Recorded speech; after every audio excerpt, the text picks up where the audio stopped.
ndashima Imana ku bw'ibihe byiza ikomeze kudutiza twese hamwe. Nzi neza yuko hari mu bushake bw'Imana kugira ngo tuganire.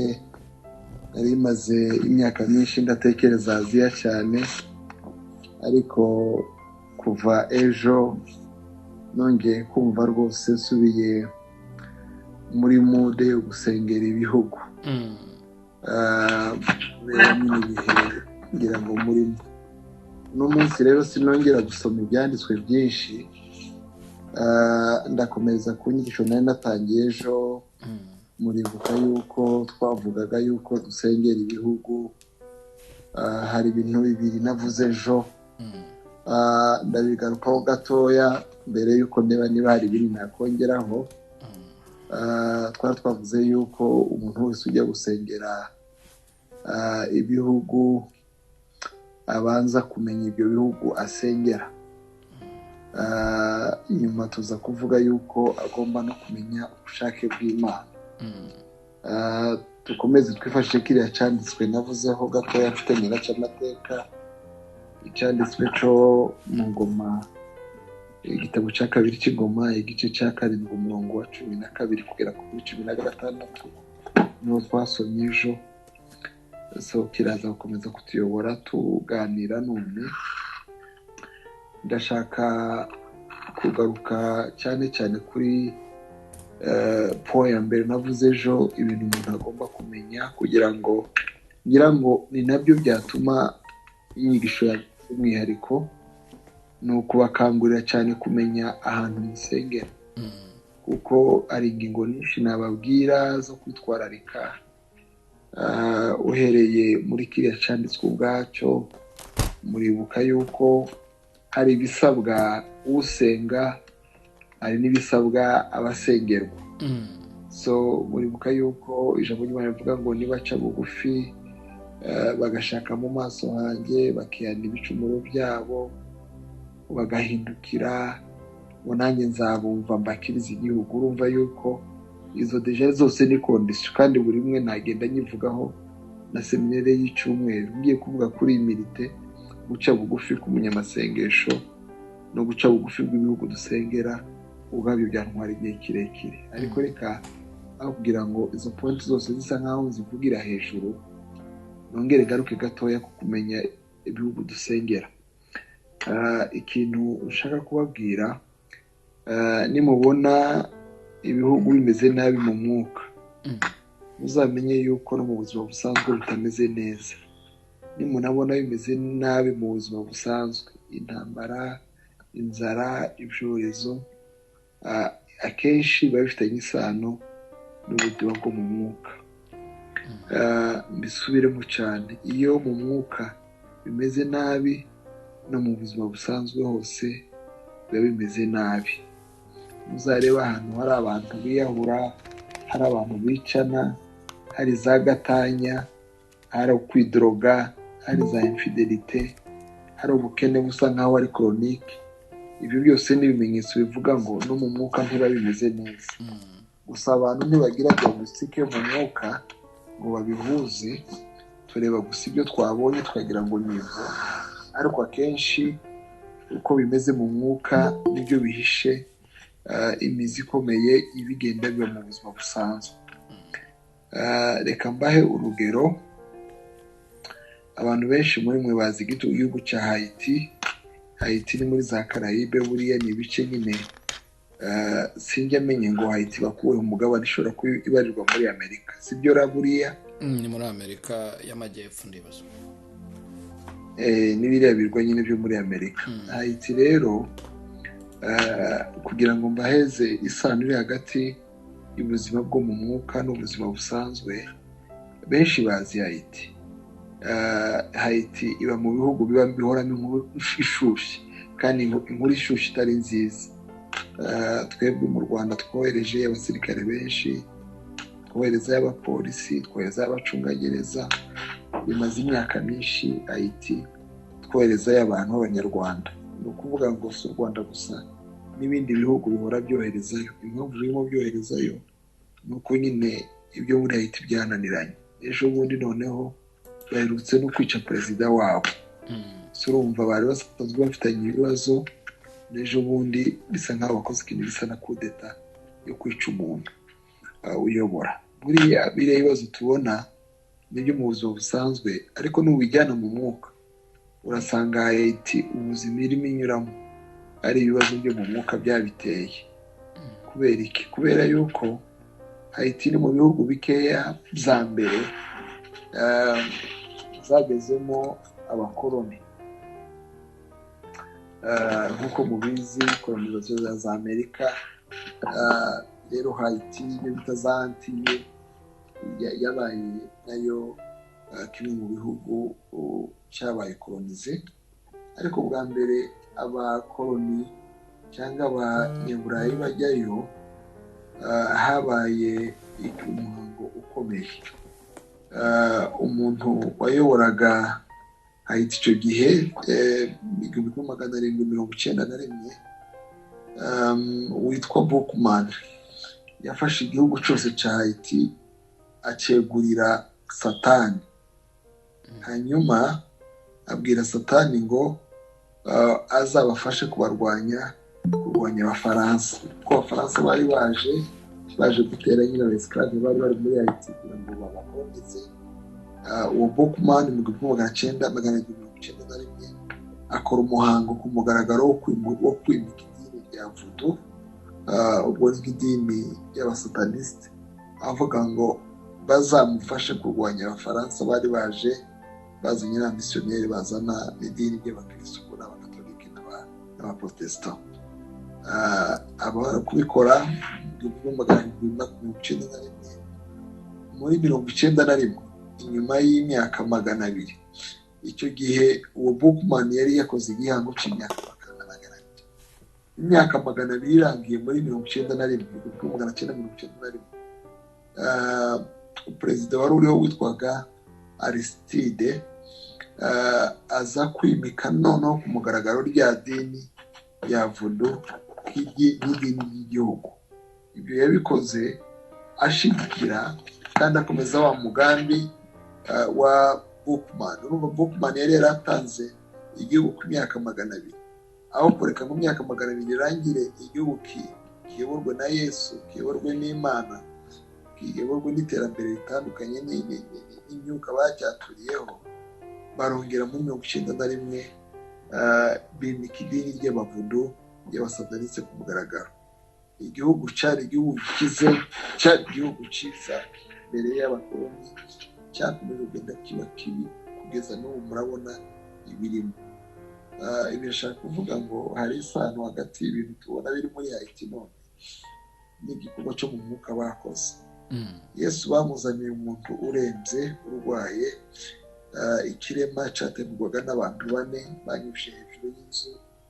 Amaze kukibona baramubwira ngo gikize, agiye kumubwira aramubwira ngo ibyaha byawe urabibona.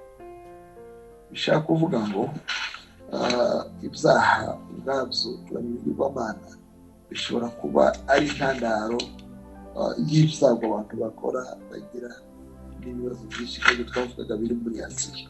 Igikomeye rero nuko abantu babona icyaha no kukirimbura, ibindi byo biroroha birakurikira. Ariko kikunze kubabaza nuko dukunze kubona ibyabaye ntiturebe imbaraga za satani zibyishi. Gusa ntawavuga yuko ibibazo byose bibaho mu buzima bwa buri munsi biterwa n'amadayimoni n'ibyaha, ariko bashaka kuvuga yuko byinshi muri byo ariho bikomoka. Nidusengera rero biriya bihugu byo muri Aziya n'ibyago birimo, tumenye yuko byinshi bikomoka kuramya ibigirwamana, bikomoka kuba bararetse Imana, bikomoka kuba baracumikiye bakanashyigikira amadini ya Isilamu, amadini ya Hinduisme, amadini twagiye tuyavuga hejuru. Akenshi naho bituruka. Ibi bintu byumve cyane. Indwara nyinshi rero, ibiza byinshi, ibibazo byinshi bifitanye amasomo n'abadayimoni bahawe manda yo kuyobora ibyo bihugu. Tuvuga ngo nitujye kubisengera rero, aho ngaho tujye tuhatinda cyane. Iyo tutahatinze turirukanka kandi ntaho tugiye, kubera yuko twanyuze ibintu hejuru. Icyo nicyo kintu cya mbere nashaka kuvuga ntunganira point nari navuze ejo. Point ya kabiri nayivuzeho cyane, navuze yuko ari ukumenya ubushake bw'Imana. Nabahaye ingero yuko umuntu ashobora gusenga cyane ariko agasenga atajyanye n'ubushake bw'Imana, kubera yuko atabanje kubaza Imana ngo bimeze gute. Turavuga ngo iyo twabajije Imana ikatwemerera, ibindi urugendo ruroroha, n'ibindi ibibazo ibigira ibyayo. Iki ni ikintu nashatse kubabwira aho twasomye muri Yohana wa mbere igice 5:14 avuga ngo ikidutera confidence nuko tuzi yuko ibyo dusabye byose Imana ibikora. So iyo ni point ya kabiri nayivuze hejuru. Iya gatatu ushaka kuvuga muri uyu mwanya ni uguca bugufi. Imilite ni intambwe ikomeye cyane. Twarasomye ejo baravuga ngo ubwoko bwanjye bwite izina ryanjye nibuca bugufi. Ni ukuvuga ngo twebwe bahaye basenga tugomba gucira bugufi bariya dusengera, kuko abantu dusengera bo ntibazi ko bakeneye n'amasengesho, ntibazi ko bakeneye n'Imana, ntibazi ko hari n'Imana yumva isubiza. So ni twebwe rero tugomba kubanza tukaka imbabazi ku bwabo, tukagira imilite yabo kuko bo ntibayigira, kugira ngo tubashore kubarokora tubakure mu kibazo barimo. Abakorinto ba mbere ba kabiri igice cya 7:14 haravuga ngo nari naramuratiye ibyanyu, none kuko ntimwankojeje isoni, kuko buri gihe twababwirizaga ukuri, ni nako ibigwi byanyu twaratiye Tito zabaye iby'ukuri. Nicyo cyatumye arushaho kubakunda cyane cyane uko yibutse uko mwumviye ibyo yababwiye, nuko mwamwibiriye mutinya kandi muhinda umushyitsi. Nshimishijwe kuko ushobora kubagirira icyizere muri byose. Ese iyo dusengera bariya bantu tujya twumva duhindisha umushyitsi yuko duhawe amahirwe yo kubasengera, cyangwa tujya twumva n'ubundi twagomba kubasengera? Tujya duca bugufi tuvuga ngo Mana, baravuga iterambere, baravuga ikoranabuhanga, baravuga byinshi, ariko twebwe mu guca bugufi kwacu turabona icyaha, turabona abantu bakugomeye, turabona abantu bakwirengagije. Ibyo bintu tujya tubitekerezaho cyane. So nashatse kuvuga ngo guca bugufi nibwo buryo bwonyine budufasha kwegera Imana. Umuntu ushaka guca kwegera Imana aca bugufi. Biravuga ngo Dieu résiste aux orgueilleux, résista abishira hejuru, mais il fait grâce aux humbles, il résiste les orgueilleux. Donc iyo umuntu yishize hejuru, Imana niyo imurwanya, ntimwumva ndimwakira. Iyo umuntu aciye bugufi, Imana ibikorera ku buntu bwayo ikamwegera.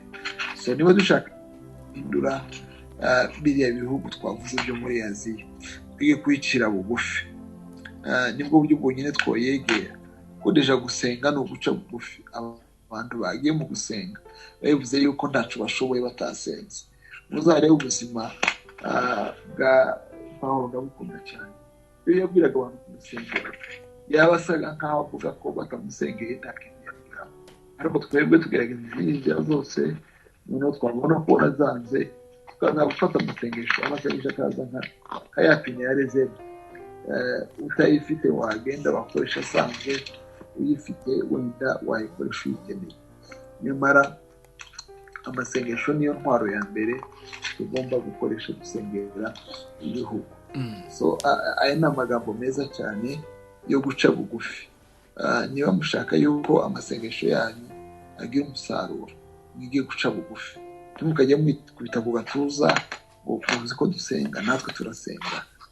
Umufarisayo n'umusoresha w'ikura bazamutse gusenga. Umufarisayo ngo aravuga ngo sinari nkwiye kuza imbere yawe, ahagarara kure. Umusoresha w'ikoro yikubita ku gatuza aravuga ngo urabizi ko ntameze nk'abafarisayo, urabizi ko ntameze nk'abanyazi, urabizi ko ntameze nk'abandi bose. Atakumvuga atangira kuvuga ukuntu atanga icyacumi n'ukuntu yiyiriza. Muce bugufi kugira ngo Imana ibakire ibakoreshe. Ni ijambo ryiza cyane. Muri Yakobo igice cya 4:6 biravuga ngo nyamara kandi ubuntu Imana igira burahebuje, nk'uko ibyanditswe bivuga ngo Imana irwanya abirasi ariko abicisha bugufi ibagirira ubuntu. Niba dushaka rero kugira ngo tubwirirwe ubuntu umurimo dukora, duce bugufi. Niyo twirase turwana n'Imana ubwayo. So ni ukuvuga ngo Imana ishaka abantu bari humble. Inshuro zose Imana idasubiza nuko iba yahuye n'abantu babibone kandi baje gushaka ibisubizo imbere y'Imana. Iyo n'indi nkingi ikomeye cyangwa ibanga rikomeye tugomba gukoresha. Irindi banga ni ugutitiriza, ni ugusenga ubudasiba. Uze kureba muri Tesalonika wa mbere igice cya 5 umurongo wa 17 biravuga ngo musenge ubudasiba. Ariko nakunze amakuru avugwa muri Luka igice cya 18, umugore w'umupfakazi wari utegereje ko umuntu umucamanza amukemurira ikibazo. Bikavuga ngo umucamanza ngo ntiyitaga ku bantu kandi ntiyatinyaga Imana. Umugore w'umupfakazi nawe akaba arembejwe n'ikibazo cyamukubise, aramutakira aringinga. Abacamanza n'abantu bakomeye mutahuje utwawe twagushiraho, waburana inzego zose bikanga, mwahuje bagushirikira.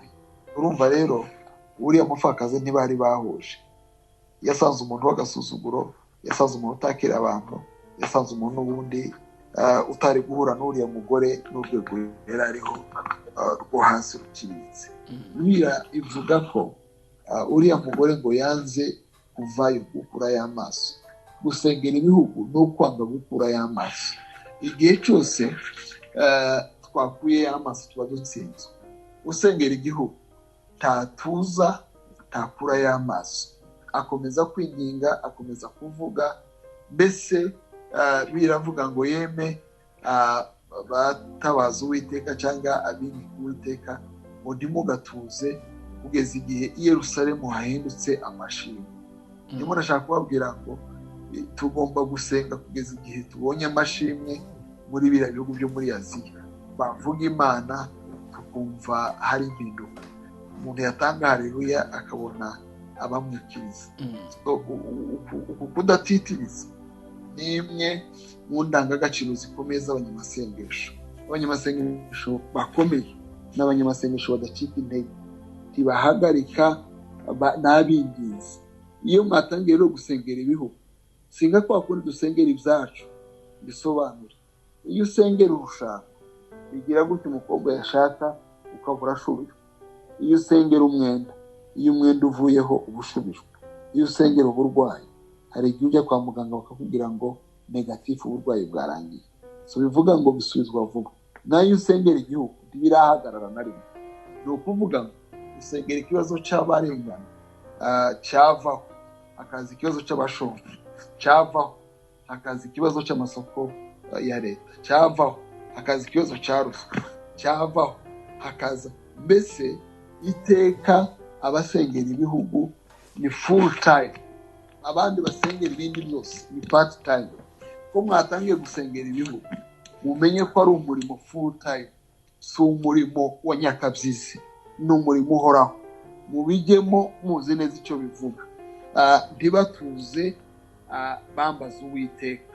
So bagomba kuba bari diligent. Mwibuke uriya mugore akomeza kuzinduka, azindukira imbere y'umucamanza utamwumva, atagira harega, ariko aravuga ngo sinzatuza kugeza igihe hahindutse amateka meza mu muryango wacu. Ibi rero nibyo tugomba gufata mu buzima bwacu bwa buri munsi nk'abasengera igihugu. Tugomba kumva yuko tutagomba gutuza. Kuri uriya mugore atahagaritse, niko tugomba gukomeza kugeza igihe ibintu bihindukiye. So Aziya rero ntizahinduka vuba, mu kwizera izahinduka, ariko ntizahinduka vuba. Hari ibintu bizaseta ibirenge, ariko nidukomeza gusenga bizarangira dutsinze. Uriya mupfakazi yakomeje guhata kandi agahata umuntu utiteguye no kumusubiza. Yesu yatanze uriya mugani ababwira ariko mwebwe abambaza Uwiteka Imana yanyu, papa wanyu yabatereranye. Wese Uwiteka ntazabura gutabara intore zayo. Haleluya. Intore zayo ziyitakira ku manywa na nijoro. So niba uwambaza umucamanza utagira umutima ariko mbyita yarageze akamufasha, twebwe twambaza Imana y'urukundo bimeze gute? So dukomeze mu masengesho. Aho kugira ngo mfate umwanya munini, reka mvuge ikindi kintu cya nyuma kigomba gufasha abantu basengera ibihugu. Bagomba kuba bagira n'umwanya wo kumva, kuko akenshi twahawe impano yo kuvuga cyane dusenga, twirengagiza yuko isengesho ari dialogue.